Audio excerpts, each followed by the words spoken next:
Des herbes fraîches dans ton cocktail, c'est comme la petite cerise sur le gâteau. Surtout s'ils viennent de ton propre balcon. Et c'est comme ça qu'on fait.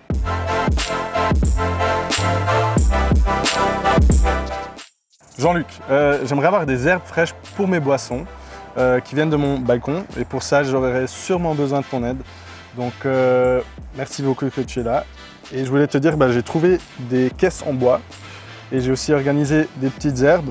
Tu penses qu'on peut faire quelque chose avec ça? Alors, bien entendu, quand je vois la menthe pour les mojitos, le basilic pour la salade de tomates, on a tout ce qu'il faut. J'ai regardé tes caisses. Oui. Alors effectivement, c'est des très belles caisses, mais il manque des trous pour le drainage. Mais heureusement, je t'ai amené tout le matériel qu'il faut. D'une part, l'argile expansée pour faire le drainage, du voile pour séparer les couches et très important, le bon terreau qui est adapté pour cette plantation. Jean-Luc, maintenant on a tout ce qu'il faut, du terreau pour les fines herbes. Pourquoi je ne pourrais pas utiliser du terreau universel? Tu pourrais utiliser du terreau universel, mais simplement tes plantes vont survivre. Moi, ce que je veux, c'est que tes plantes vivent bien et qu'elles poussent bien. Raison pour laquelle je t'ai amené un terreau spécifique pour les fines herbes.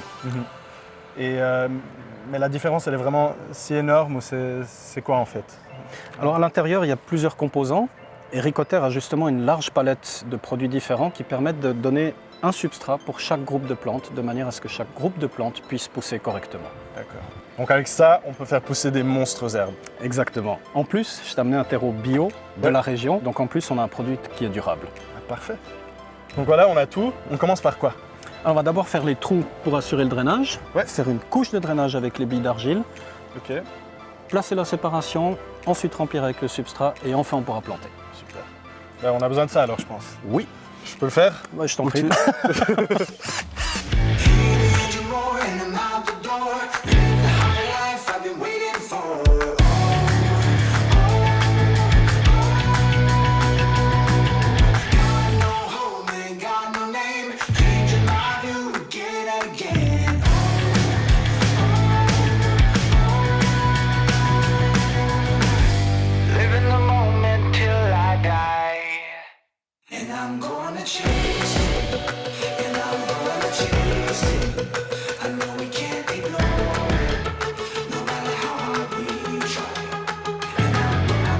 Franchement, c'est magnifique, bravo. Moi, personnellement, j'aurais peut-être mis encore une ici, parce qu'il n'y en a que 3 là. Il y a une raison pour ça ou...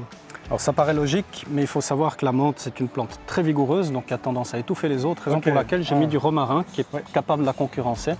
Et de l'autre côté, on a des plantes à feuilles molles, c'est-à-dire comme la ciboulette, le basilic, et ces plantes, on les coupe régulièrement pour les utiliser.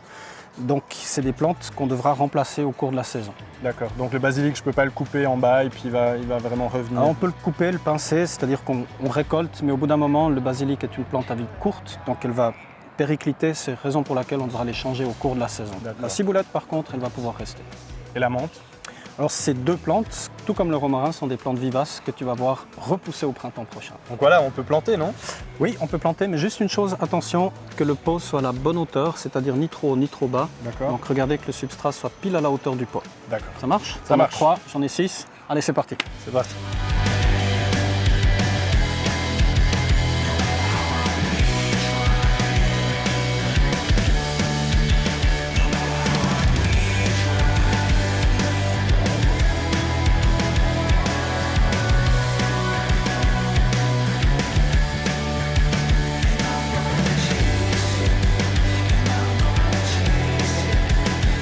Voilà, c'est génial. Maintenant, il ne manque plus qu'une chose, c'est l'arrosage, juste. C'est juste. L'arrosage, il faut faire attention, sur un balcon, on a le couvert qui fait que l'eau n'atteint jamais les plantes. Donc, il faut contrôler tous les jours. Et comment on fait pour contrôler? Avec un doigt, dans le substrat, on contrôle si le substrat est frais, humide, pas besoin d'arroser. Et s'il est chaud et sec, il faut l'arroser.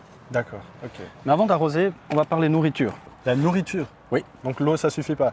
Non, malheureusement, dans le substrat, il y a pour 3-4 semaines de réserve. Par contre, après, il va falloir rajouter. Donc pour ce faire, on utilise de l'engrais longue durée, qu'on va mettre maintenant.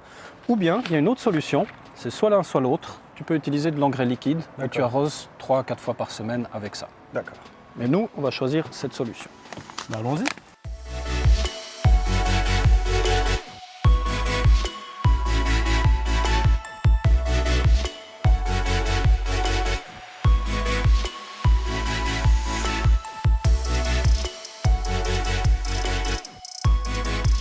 Là, tu vois, c'est pas si difficile que ça vaut la peine, c'est mieux qu'acheter et on s'amuse bien. Merci pour ton aide. Avec plaisir. Santé. Santé.